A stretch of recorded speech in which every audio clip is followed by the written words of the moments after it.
A millionaire single father found a crying waitress with her baby in the snow that Christmas Eve, unaware she'd lost all but faith. What he didn't know was that offering her warmth would be the very thing that thawed his own frozen heart. Hello, if you're ready to hear the whole story, click subscribe and tap the notification bell.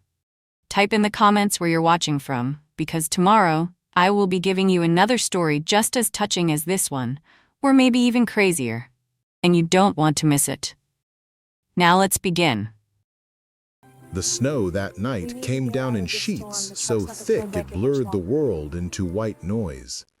Downtown lights glowed like distant lanterns behind the haze, and Eugene Stevenson's black Range Rover cut through the drifts with the steadiness of a man who had long since learned to keep moving, no matter what the weather did.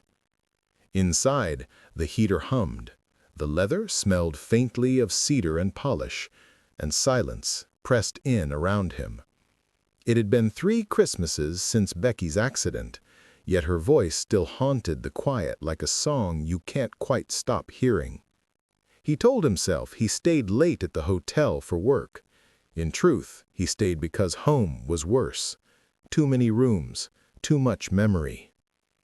At the edge of town, the wind sharpened, flinging snow across the windshield. Eugene's wipers beat a steady rhythm until he saw movement ahead. 2 shapes huddled beneath the flickering bus stop lamp. A woman and a small child wrapped in a blanket far too thin for the cold. Instinct made him ease off the gas. Logic said keep going. Strangers had stories, and he'd had enough of those. But something about the way the woman curved her body around the child, protective, desperate, made his chest tighten. He remembered Becky doing that with Ethan during their first blizzard, before everything broke apart. He braked. The tires crunched over ice. When he stepped out, the cold hit like needles.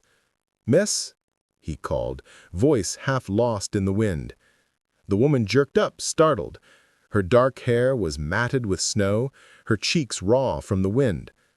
"We're fine," she said automatically, the lie trembling in her voice. The baby whimpered. "You're not fine," Eugene said, pulling off his gloves. "You'll freeze out here." I can't take rides from strangers." "Then take one from a father," he said quietly, nodding toward the back seat. "I have a son your child's age. Please, let me help." She hesitated, glancing down at the bundle in her arms. The baby coughed, a thin, fragile sound, and that ended the argument. Eugene opened the rear door. Warm air spilled out like mercy. "I'm Eugene," he offered.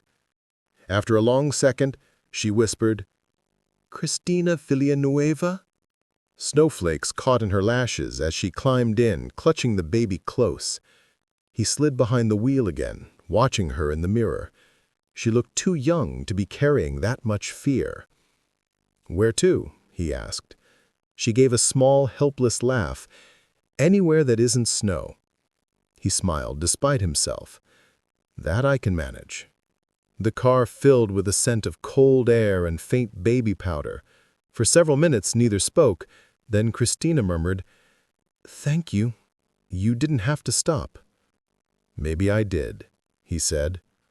They drove through the whitened streets until the lights of his estate appeared on the hill.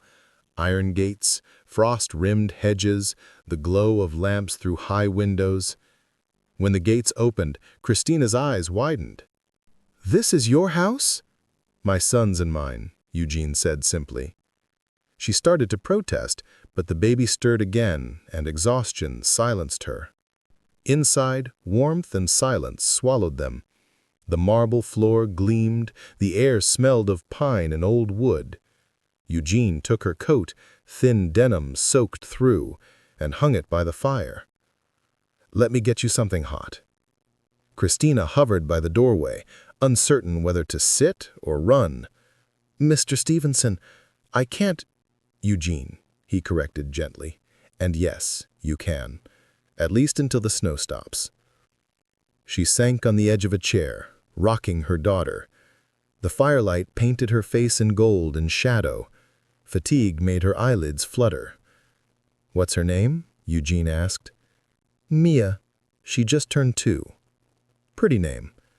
"Becky chose it," she murmured, then froze, realizing what she had said.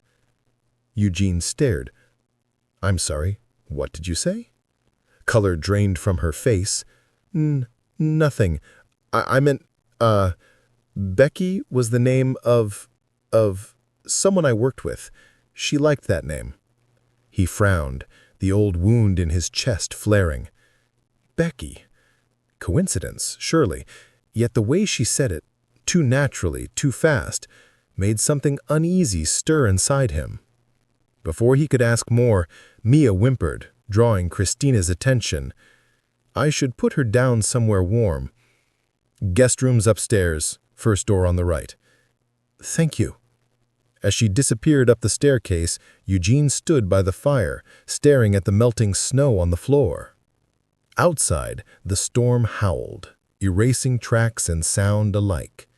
Inside, the house that had long been a tomb now held a whisper of life, and a name he hadn't heard aloud in years. He poured himself a drink, watching the ice crack in the glass. Coincidence, he told himself again. But the voice in his head, the one that sounded like Becky, whispered, "Nothing's ever coincidence, Eugene." Upstairs, a floorboard creaked. He looked up sharply. The baby's cry faded. A shadow moved across the hallway light, then stilled. For the first time in 3 years, Eugene Stevenson felt both the pulse of curiosity and the chill of dread. And somewhere above him, the woman he'd just saved was whispering into the dark, "I didn't know it would be him." The house creaked the way old houses do, slow, breathing noises that sound almost alive. Eugene told himself that was all it was. But he couldn't shake the words she'd murmured upstairs. "I didn't know it would be him." He spent the night half awake on the leather sofa, the fire dying to embers, the storm outside still whispering at the windows. Every time he closed his eyes, images tangled. Becky's laugh, the crash of metal on a rainy road, the stranger's face beneath a streetlight. By dawn, silence replaced the storm. Light filtered through the windows, pale gold against snowdrifts piled knee-high along the driveway. Eugene poured coffee strong enough to wake the dead and waited. Footsteps came softly down the stairs. Christina looked smaller in the morning, her hair tied back with a ribbon that had seen better days, her coat draped over one arm. In the crook of the other rested little Mia, still half asleep. "I'll be out of your way soon," Christina said.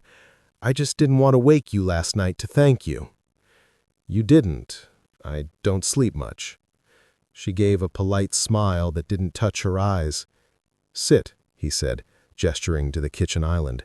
"Coffee? Breakfast?" She hesitated, then nodded. When he handed her a mug, their fingers brushed. The contact startled them both. For a few moments they ate in near silence, scrambled eggs, toast, the ticking of the wall clock. "You said you were a waitress," Eugene said finally. "Where?"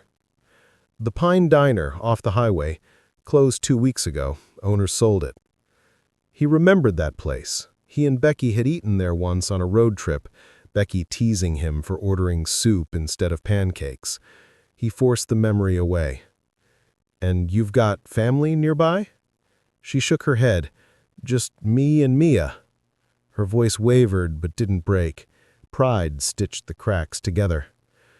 "You'll catch pneumonia if you go back out in this weather. Stay until road's clear. I can have my driver take you wherever you need." "That's kind, but I don't want to impose." "You're not. The guest room's yours until you figure things out." She looked at him for a long moment, studying his face as if trying to read the truth behind the offer. "Why are you helping me?" He almost said, "Because you said her name." Instead, he said, Because someone once helped me when I didn't deserve it. Her eyes softened. Then maybe we both owe that person. The conversation should have ended there, but something about the way she said "oh" struck him as weighted. Before he could ask, the back door burst open and a small whirlwind in pajamas barreled in. "Dad, you're home!" "Morning, champ." Eugene crouched to catch his son's hug. "Christina, this is Ethan." Ethan blinked up at her, then at the toddler clinging to her leg. "You have a baby?" "This is Mia," Christina said, smiling for real this time. "She's shy until she's not." Mia peeked out, saw Ethan's toy robot in his hand, and reached for it. Within seconds, the children were sitting on the kitchen floor, examining buttons and beeping noises. Christina's shoulders relaxed, watching them. She hasn't laughed since, well, in a long time. "Ethan could use the company," Eugene said. "He's been quiet lately." "Since your wife? Becky?" The name slipped out again before she could stop it. Eugene froze. Christina's hand flew to her mouth. "I'm so sorry. I read about it once. The papers mentioned—" "The papers said a lot of things," he interrupted, sharper than intended. She lowered her eyes. "I didn't mean—" "I know." He exhaled, forcing calm. "It's fine." But it wasn't fine. The mention of Becky's name from this stranger's lips reopened something raw. He busied himself with dishes, pretending not to notice her watching him. After breakfast, Christina offered to clean, to cook, anything to repay his kindness. Eugene waved it off, but she insisted until he relented. By noon, she'd already turned the sterile kitchen into something human, the smell of cinnamon, the faint hum of a lullaby from the radio. He found himself standing in the doorway, just listening. The last time he'd heard a woman singing in that room, Becky had been alive. A knock at the front door shattered the moment. Eugene frowned. Deliveries were rare on holidays. He opened it to find a man in a postal jacket, holding a damp envelope. "Special courier, sir. Came through last night's run. Priority." Eugene signed automatically and stared at the handwriting. Rebecca Stevenson. His late wife's name. But the postmark was dated 2 days ago. Heart thudding, he tore it open.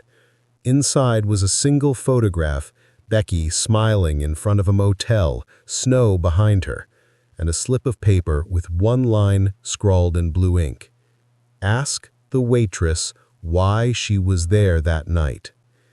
Eugene's gaze lifted slowly to the kitchen doorway, where Christina stood with a dish towel in her hands, the color draining from her face. He didn't speak. She didn't either. The silence between them crackled louder than the storm ever had. Mia babbled softly, oblivious. Ethan laughed at something on the floor, and in that fragile domestic scene, Eugene realized two things at once. Someone was playing a cruel game with his grief, and the woman he'd rescued might not be the stranger he thought she was. The letter lay on the counter long after the courier's truck disappeared into the snow. Christina avoided looking at it, but she could feel its weight from across the room. Eugene hadn't said a word. Not about the photograph, not about the message, not about the way his hands had trembled when he opened it. All afternoon, the house held its breath. She cooked soup that no one touched. She folded laundry that wasn't hers. She sang softly to Mia just to drown out the sound of her own heartbeat. Eugene watched her in silence, calm, polite, distant. He didn't ask the question yet, but she knew it was coming. When Ethan went upstairs to play, the tension thickened like fog. Finally, Eugene broke it. "Who sent that letter?" Her fingers tightened around the edge of the counter. "I don't know." "You said you worked at the Pine Diner. That photo, Becky was standing in front of a motel. That's 2 towns over. There's a diner across the street from it. You were there that night, weren't you?" Her eyes filled before she could stop them. Yes, but not how you think. Eugene's jaw flexed. Then tell me how I should think. She took a breath so sharp it hurt. I was the one who called for help. He blinked. I worked the night shift. Your wife, Becky, came in around 10. She looked exhausted, said she'd been driving too long. She had a glass of coffee, left a big tip. When she went back out, a snowplow passed. I heard brakes and then metal. I ran out and saw the crash. I called 911. Her voice broke completely. I stayed until they took her away, but by the time they did, it was too late. I tried to reach the number in her wallet, but there was no answer.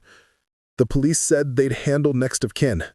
I thought about writing, but what do you say to a stranger's husband? Eugene felt the world tilt. 3 years of questions, guilt, and silence came rushing back in one breath. He gripped the back of a chair. Why didn't anyone tell me this? I don't know, she whispered. I moved right after that. My life was falling apart and I just couldn't carry one more thing that broke. The house seemed to shrink around them. Firelight flickered, casting long shadows across her face. So the letter, he said finally, voice low. If you didn't send it, who did? She shook her head. I don't know. But whoever it is, they want you to hate me. Do they have reason to? The question hit like a slap. No, she said softly. But you might if you keep believing ghosts instead of people. She lifted Mia into her arms and turned toward the stairs. I'll pack our things. We'll be gone by morning. Christina! She stopped. I don't want you gone. I need to think. Her shoulders trembled, but she didn't look back. So do I. She disappeared up the staircase, leaving Eugene alone with the ghosts he'd kept locked away. The photo lay on the counter beside the empty coffee cup she'd left behind. He stared at Becky's smile, the snow in the background, the faint neon glow of the diner's sign. And just barely, at the edge of the photo, he saw something he hadn't noticed before. A shadow of another figure, standing by the window, watching. He turned the photo over, half expecting another message, but there was only a watermark. Printed by Pine Diner Photo Booth. Someone's playing with us, he muttered. Upstairs, he heard Christina soothing Mia to sleep, her voice low and melodic. Something about that voice twisted inside him. It was the same lullaby Becky used to hum when Ethan was a baby. Coincidence, or something more? He poured a drink and stared out at the snow until the glass emptied. When he finally turned off the lights and headed upstairs, he paused at Christina's door. Through the crack, he saw her sitting on the edge of the bed, the photograph in her hands.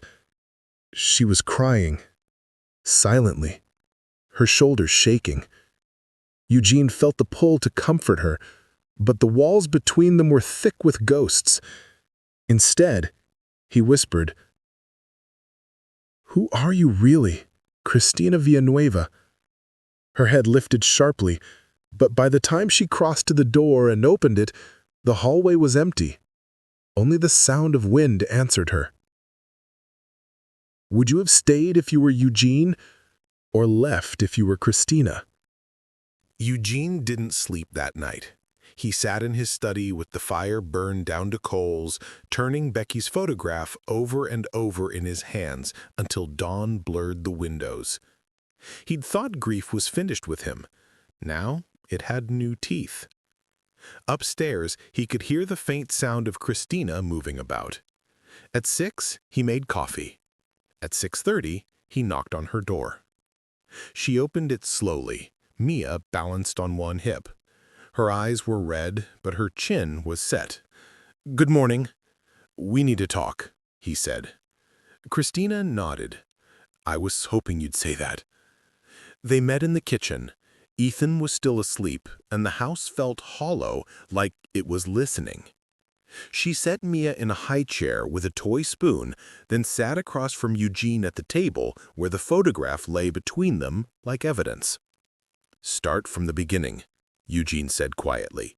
Everything you remember. She folded her hands. I told you most of it. I was working the night shift.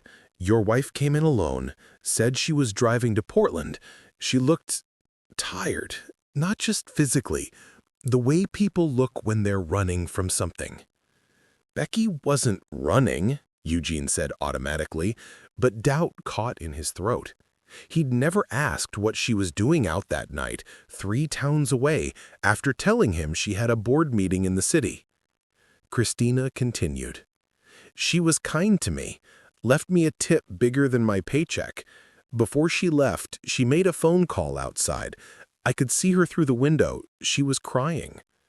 Crying? Christina nodded. Then the accident happened. I ran out, called for help. The paramedics said she was gone before they arrived. The police took my statement. A detective told me her husband would be notified. Eugene stared at the fire. I never heard from any detective. They must have closed the file when they ruled it accidental, Christina said softly. But there's more. 2 weeks after, someone came to the diner asking about that night, said he was a private investigator working for an insurance company. He asked if Becky had said anything unusual. I told him no. He left a card, but I threw it away. I swallowed. That's when strange things started happening. Notes on my car, calls with no one on the line. Then I lost my job. My landlord said my rent was paid for the next 3 months by an anonymous source, but I never saw the money. It felt like someone wanted me to disappear. Eugene looked up sharply. Disappear? She moved twice, changed my number. Every time I thought I was safe, another note showed up, until last week. The last one just said, he deserves to know. Then everything went wrong at once. The diner closed, I lost my apartment, and I ended up on that street corner in the snow. Eugene rubbed his temples. Why didn't you go to the police? I did once. They thought I was imagining things. He believed her. He could see the tremor in her hands, the exhaustion under her skin. But believing her meant admitting there was more to Becky's death than he'd ever wanted to face. The kettle whistled suddenly, making them both jump. Eugene turned off the burner. Whoever sent that letter knew both of us. That means this isn't over. Christina stared into her mug. I don't want to bring more trouble into your house. You already did, he said, then caught himself. I didn't mean. Yes, you did. Her voice cracked. I'm sorry, Eugene. I shouldn't have accepted your help. I should have kept walking. He reached across the table and took her hand before she could pull away. Stop. You and your daughter are safe here.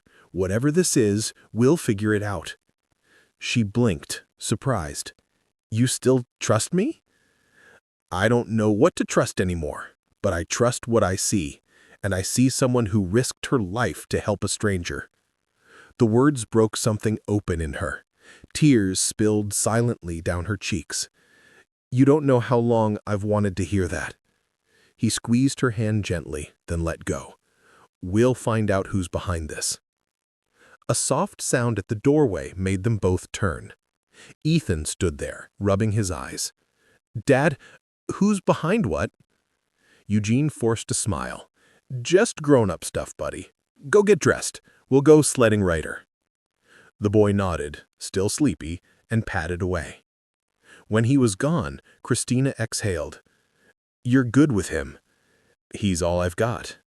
After Becky, I built walls so high I couldn't even see him sometimes. Maybe it's time to tear them down. She whispered. The moment stretched, warm, dangerous. Then a knock shattered it. 3 sharp raps at the front door. Eugene and Christina exchanged a look. He moved to the window. A black sedan idled in the driveway, exhaust curling into the cold air. A man in a dark overcoat stood by the steps, holding a briefcase. Eugene opened the door an inch. Can I help you? The man smiled thinly. Mr. Stevenson, My name's Robert Hall. I'm an investigator for Golden State Insurance. May I come in? Christina's spoon clattered to the floor. The baby whimpered. Now is not a good time, Eugene said. It's about your wife's policy, the man said smoothly. There's been a new development. Christina's face went pale. The same man who'd come to the diner, older now, heavier, but unmistakable. I think you should go, Eugene said. I won't take more than 5 minutes, the investigator replied, voice polite but edged with threat. And I think you'll want to hear what I've found. Eugene hesitated, then stepped aside.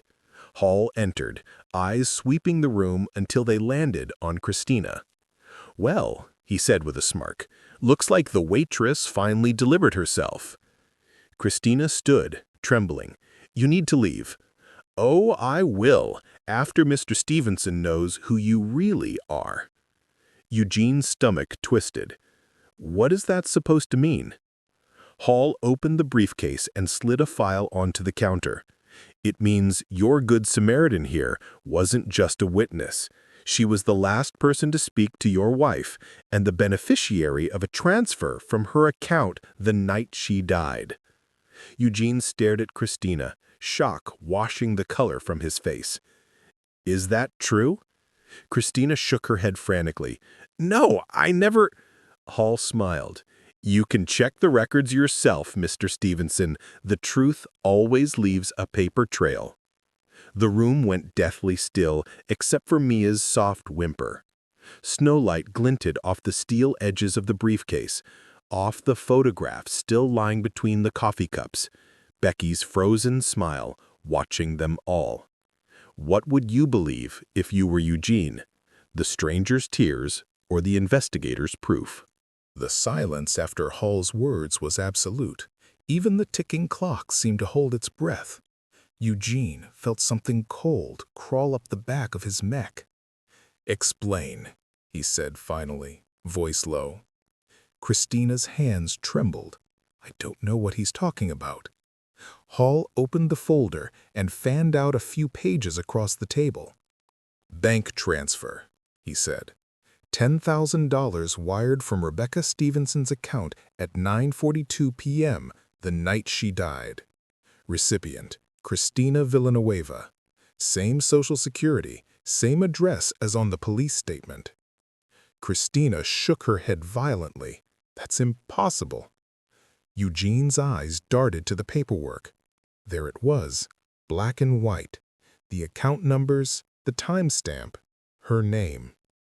I didn't even know your wife's last name until the news ran the story. I didn't touch that money.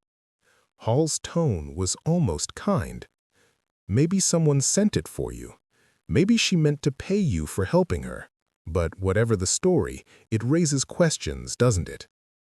Eugene stood, fighting the swirl of confusion and betrayal. You will leave now, Mr. Hall. You're welcome, Hall said smoothly, gathering his briefcase. If you find anything else, you know where to reach me. The door clicked shut behind him. For a long time, neither spoke. Christina stared at the table as if the papers might rearrange themselves into sense. I didn't take it, she said again, voice shaking. I swear to you, Eugene.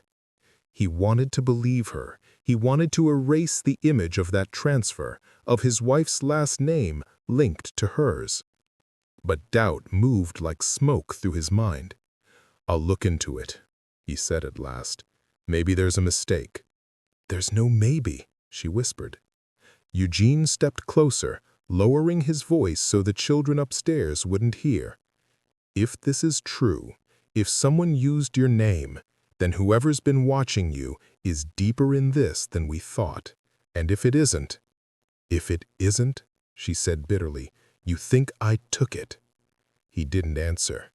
Christina pressed her hand to her forehead. I shouldn't have stayed. You helped me out of kindness, and now... You're not going anywhere, he said sharply. She blinked. After this? Until I know the truth. You and your daughter stay here. No one touches my family again. There was steel in his voice, the kind of authority that built an empire and kept it standing. Christina saw it and felt both safer and more afraid. By evening, the storm returned. Heavy flakes smudged the windows, turning the world beyond the glass into a blur. Eugene spent hours on the phone. Banks, lawyers, old contacts at the insurance company. Each call ended the same. Polite confusion, promises to investigate, no answers. He poured himself coffee and looked up to see Christina in the doorway. "You should rest," he said. "I can't. Every time I close my eyes, I see that accident, her face." Eugene's hand tightened on the mug. "What did she say to you before she left the diner?" She hesitated. "She asked me if I believed people could change their lives. I told her I hoped so.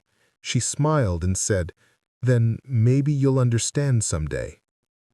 He swallowed hard. Becky's last words to a stranger, words that sounded like a message meant for him. She wasn't angry. No, just sad and tired. He nodded slowly.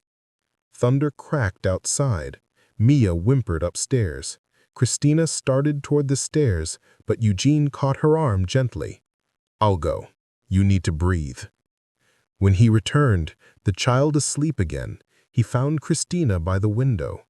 Snowflakes clung to the glass like tiny ghosts. "Why did you stop that night?" he asked. "Why didn't you keep driving?" "Because I couldn't," she said simply. "I saw her car spin out. People drove past, but I couldn't. I had to try."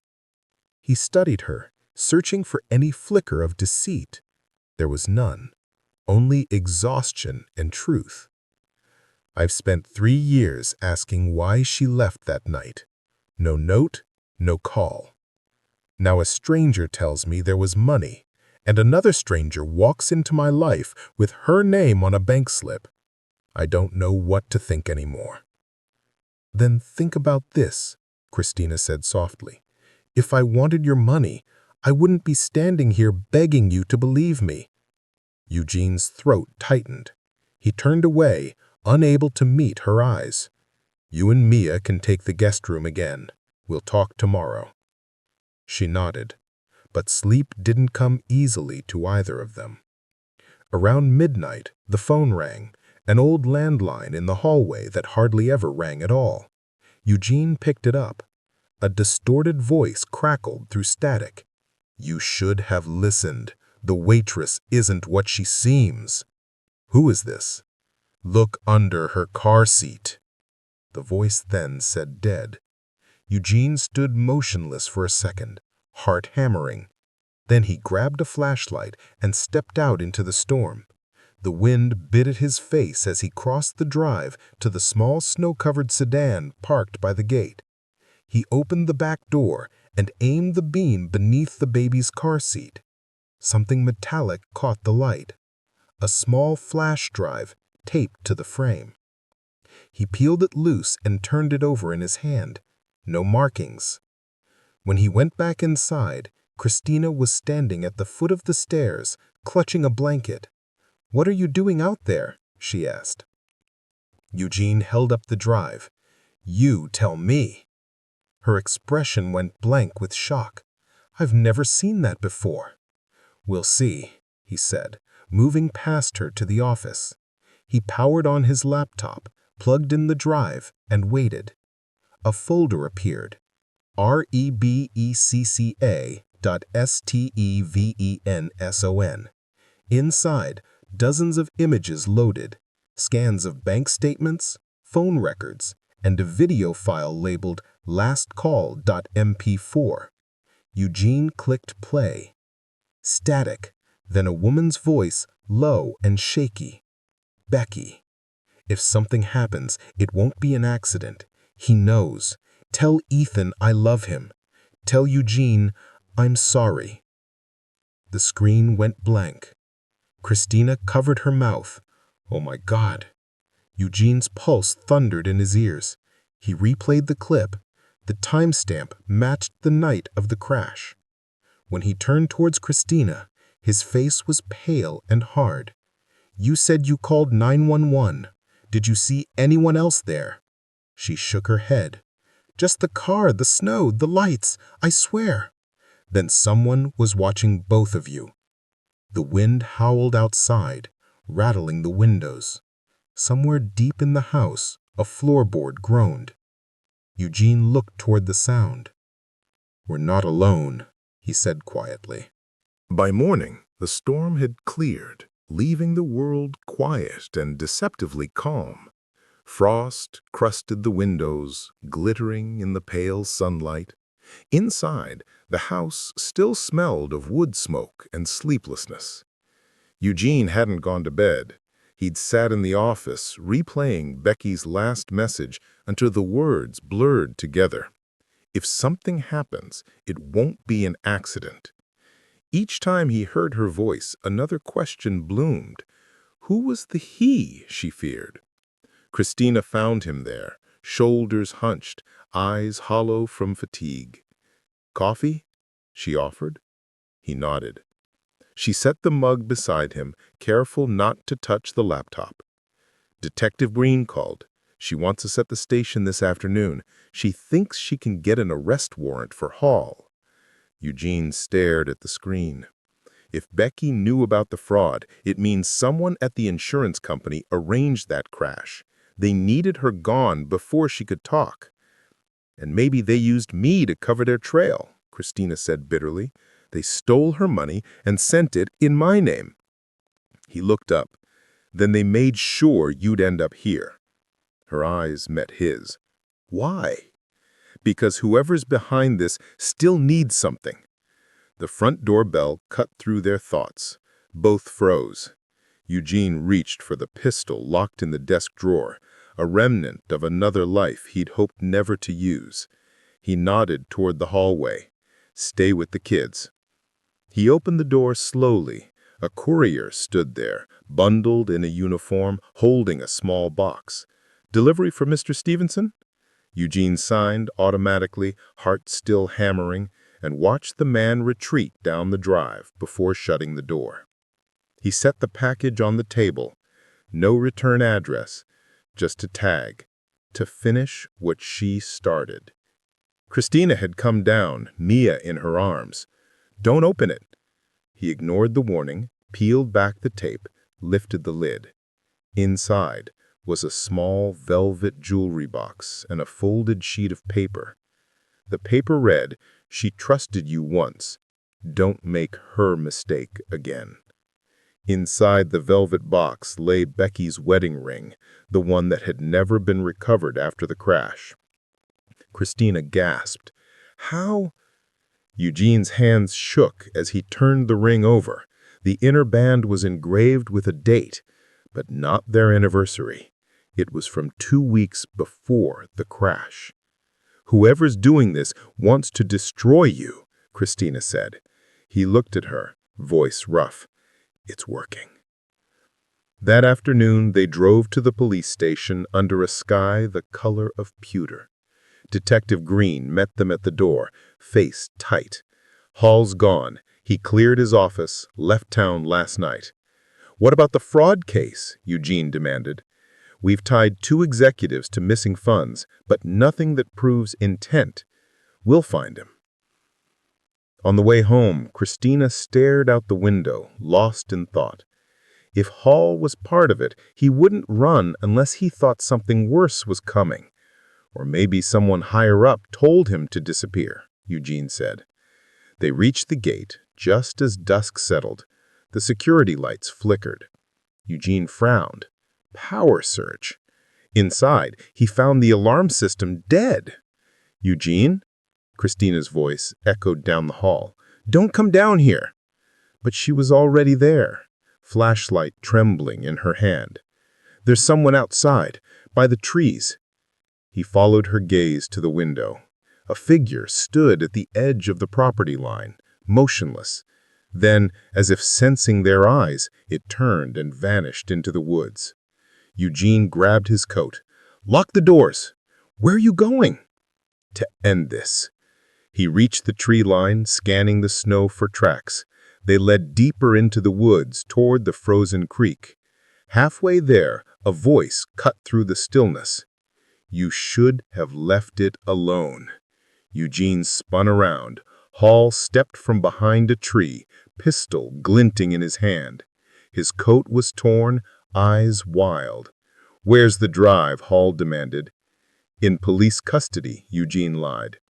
Hall's mouth twisted. "Then they'll both die for nothing." A sharp click echoed behind Hall's shoulder. "Drop it." Christina stood at the edge of the clearing, Detective Green's weapon steady in her hands. The detective herself limped into view, blood staining her sleeve. "Hall shot me," Green said through gritted teeth, "but he's not getting away this time." For a beatheart, no one moved.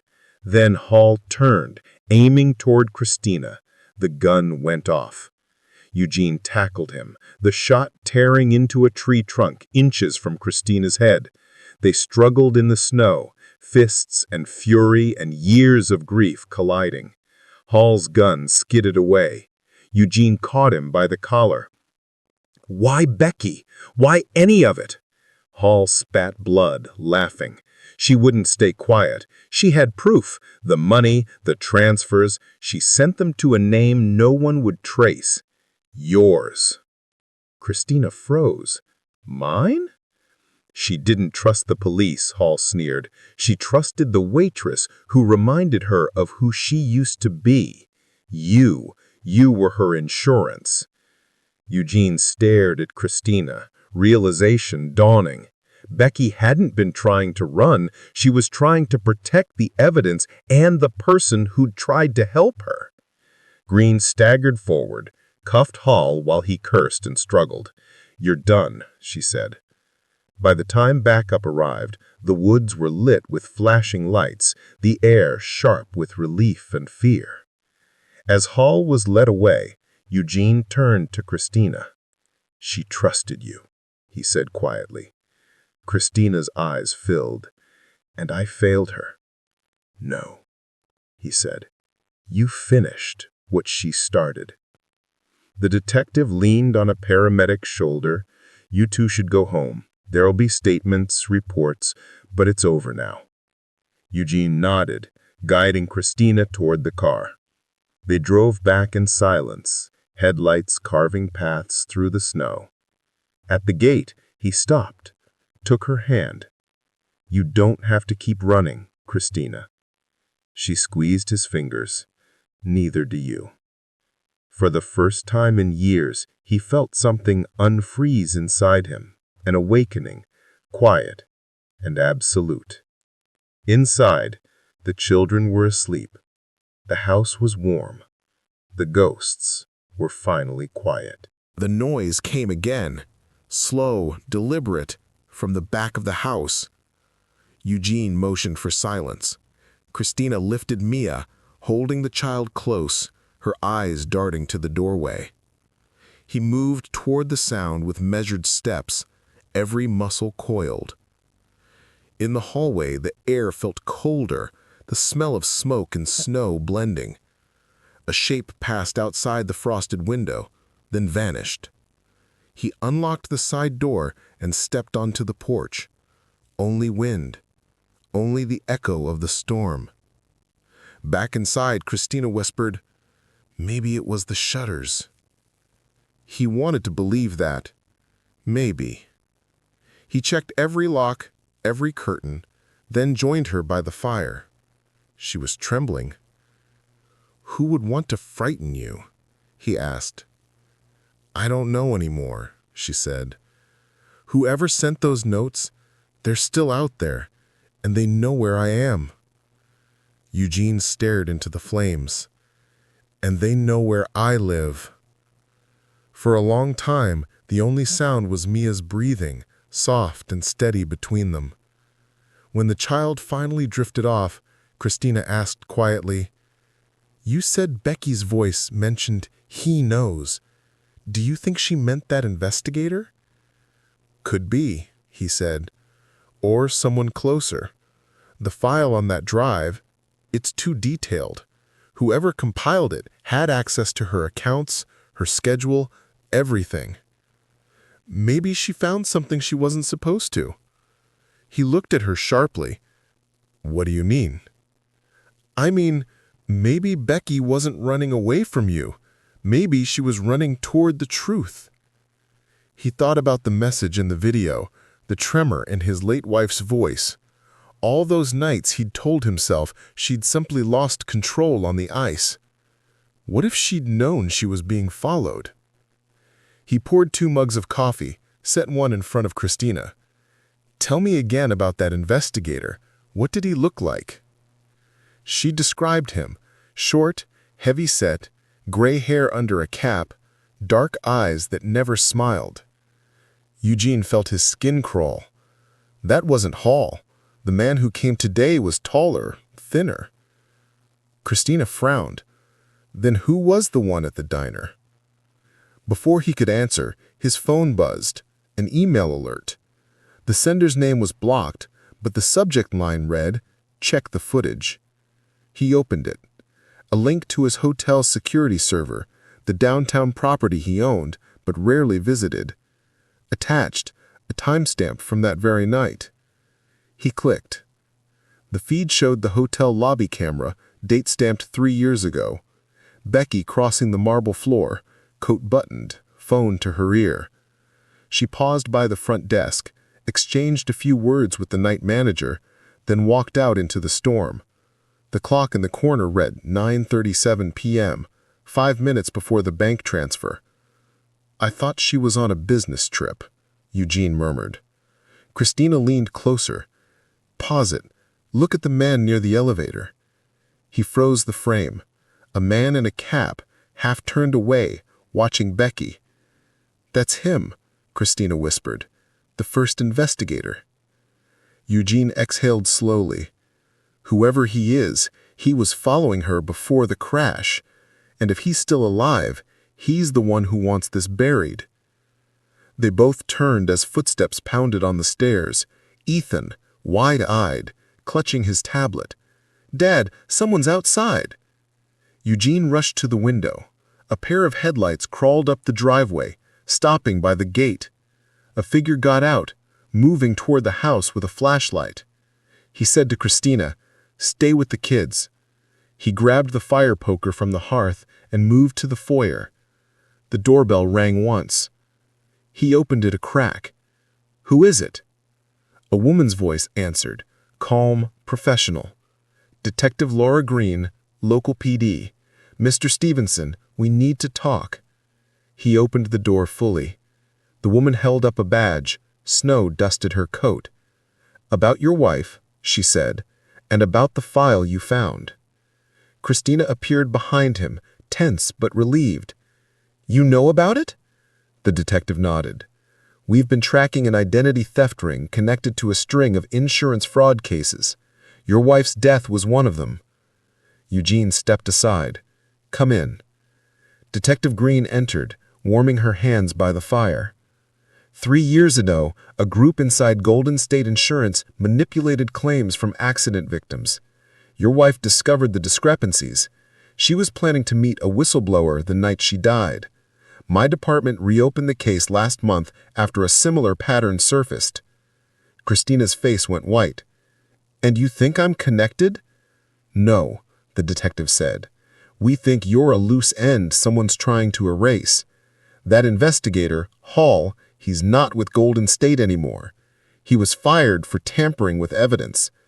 Eugene exchanged a look with Christina. "He was here today." The detective's expression hardened. "Then you're both in danger. Don't open the door to anyone until we secure a warrant for his arrest."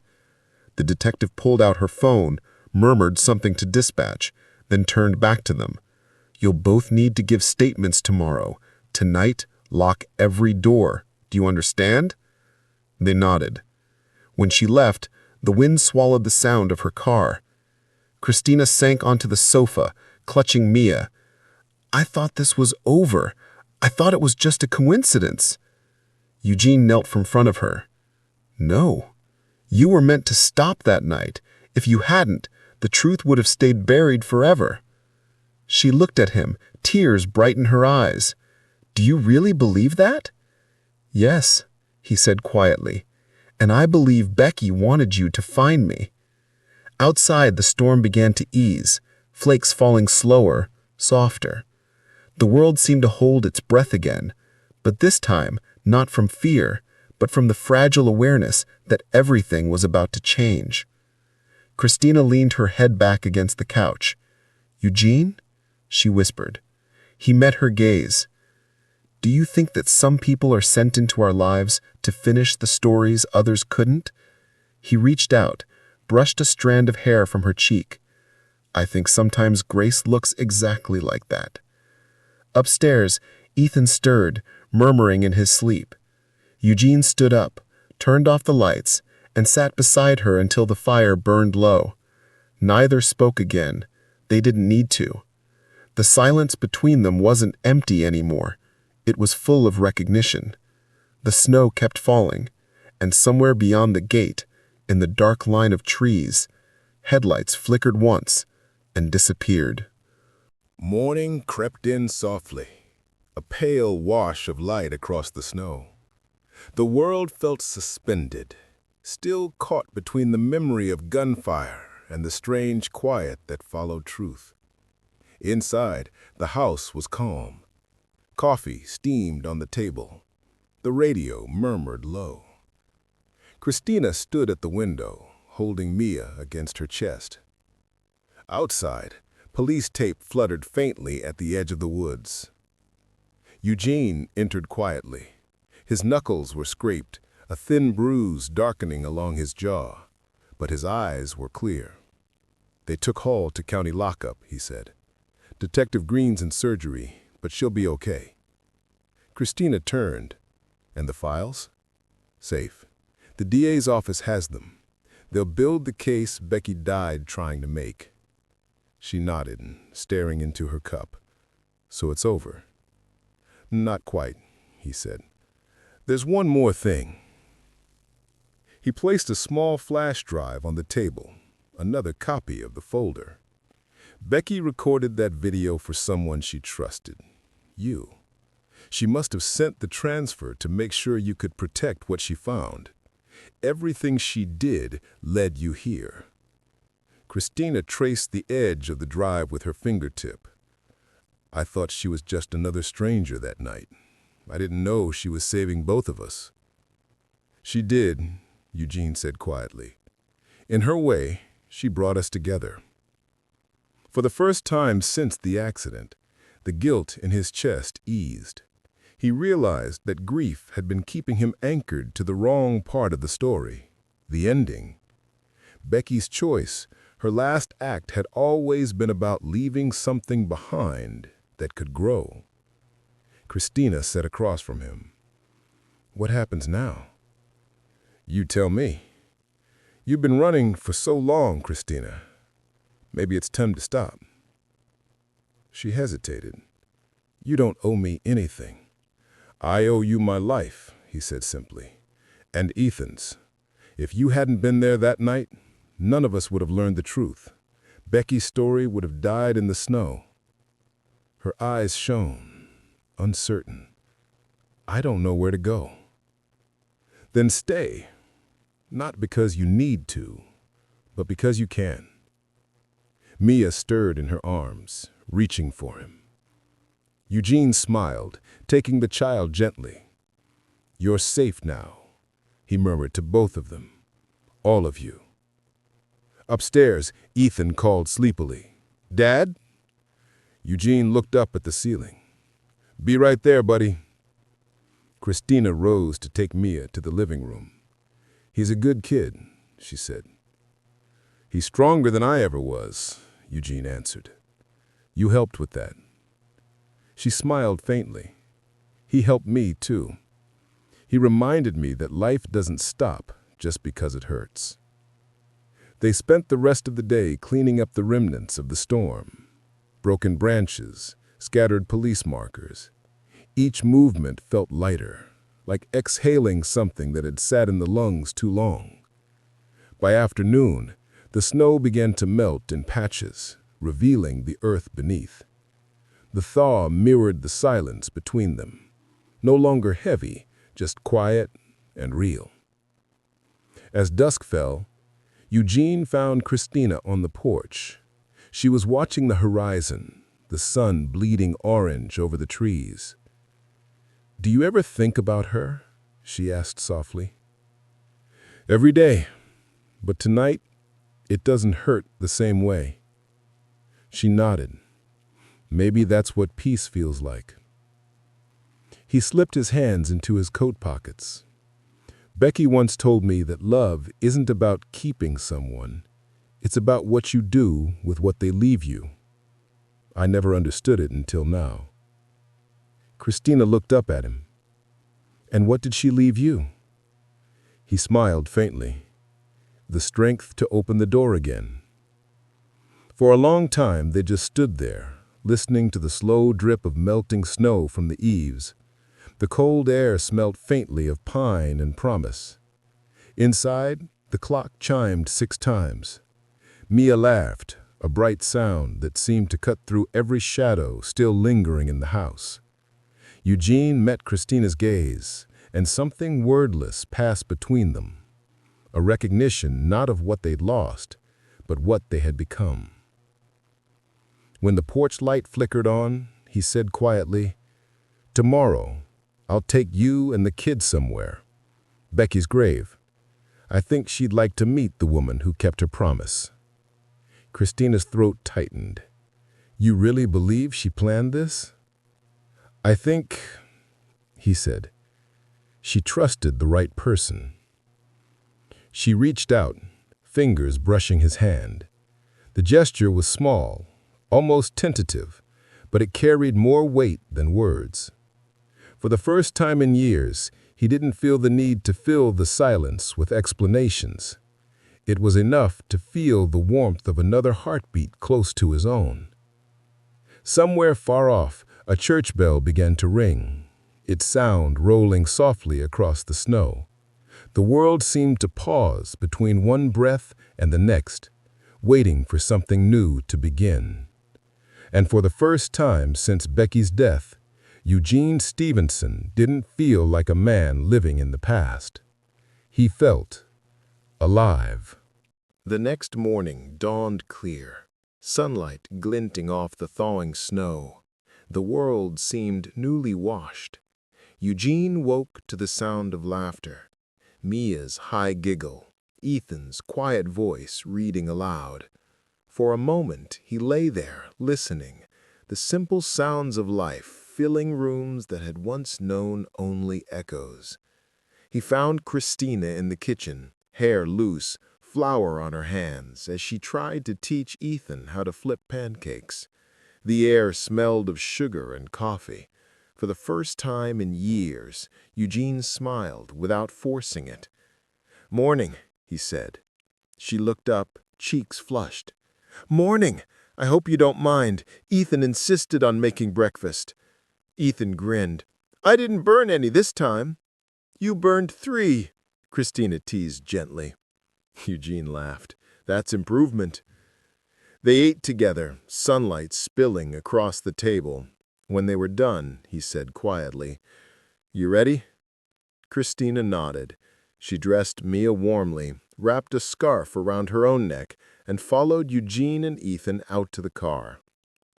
The road to the cemetery wound through snow-covered hills, bare trees arching overhead like cathedral beams. No one spoke much. Words felt too small for the day. At Becky's grave, the marble gleamed pale in the sunlight. Eugene knelt, brushed away a thin crust of ice, and laid a small bouquet of winter roses. "You were right," he whispered, "about everything." He felt Christina's hand settle on his shoulder. He covered it with his own. "She would have liked you," he said quietly. Christina's voice was barely a breath. "I already liked her, even before I knew her. She was the kind of woman who saw people, really saw them. That night at the diner, she looked at me like I mattered." "You do," Eugene said. The children placed a single lily beside the roses. Ethan's small voice broke the silence. "Dad, do you think Mom knows?" "I think she always knew," Eugene said. They stood there for a while, the four of them, the air so still that even the wind seemed to listen. Then Eugene straightened, took Christina's hand, and led them back toward the car. On the drive home, the sunlight melted more of the ice, and water trickled down the ditches like veins waking under skin. Christina watched it pass, her reflection faint in the glass. "I used to think faith was something you had to hold on to, but maybe it's something that holds on to you, even when you've let go." Eugene glanced at her. "You kept believing, even when everything fell apart." She smiled faintly. "And you kept living, even when you didn't want to. Maybe that's faith, too." Back at the house, the police tape was gone. The yard returned to silence. Detective Green had called earlier. Hall had confessed to everything. The fraud ring was finished. Becky's name would be cleared. Eugene stood on the porch, watching the last of the snow slip away. "You could start over anywhere," he said. "You don't have to stay in this town." Christina looked at him, eyes steady. "Maybe I don't want to start over. Maybe I just want to keep going from here." He reached for her hand. "Then stay. Not as a guest." Her breath caught. "Are you sure?" "I'm done being afraid of the past. I'd like to build something new, with you." Christina's eyes filled, but her smile was radiant. "I'd like that too." Inside, Ethan and Mia were building a fort out of couch cushions. When Christina joined them, laughter rippled through the house like light finding its way into forgotten corners. Eugene watched from the doorway, the weight in his chest finally gone. That night he sat on the porch again, the same place where so many lonely nights had begun. Christina came out, a blanket around her shoulders, and handed him a cup of tea. "Cold?" she asked. He shook his head. "Not anymore." They sat together in comfortable silence, the children's laughter drifting faintly from inside. Above them, the stars burned clean and bright. "Do you ever think about how one moment can change everything?" she asked. Eugene smiled. "Every day, one stop, one choice, one act of kindness." She rested her head on his shoulder. "You stopped that night because you were trying to save someone." He kissed her hair. "And ended up saving myself." They watched the snowmelt glimmer under the moonlight. Tomorrow the world would move on. Jobs, schools, ordinary life. But tonight, everything was exactly as it should be. Eugene looked at Christina, at their children asleep inside, and whispered, "Thank you for bringing us home." She smiled, eyes glistening. "No, Eugene, you built the home. You just needed someone to turn the lights back on." And for the first time in 3 years, the house felt alive again. Not a monument to grief, but a beginning. Above them, the night was clear, endless, forgiving. Sometimes, Eugene thought, salvation doesn't arrive with thunder or fire. Sometimes it comes quietly, carried by a stranger in the snow. If this story reminded you that healing doesn't erase the past, it transforms it. Share it with someone who still believes in second chances. Because sometimes saving another soul is exactly how you find your own. Thank you for watching this story to the end. If you loved this story, you will definitely love the next one. It's more intriguing than you can ever imagine. So go ahead and watch it now. Click on the image on your screen right away to watch the next one. And don't forget to subscribe to our channel. It helps and encourages us to share the best human interest stories you'd love.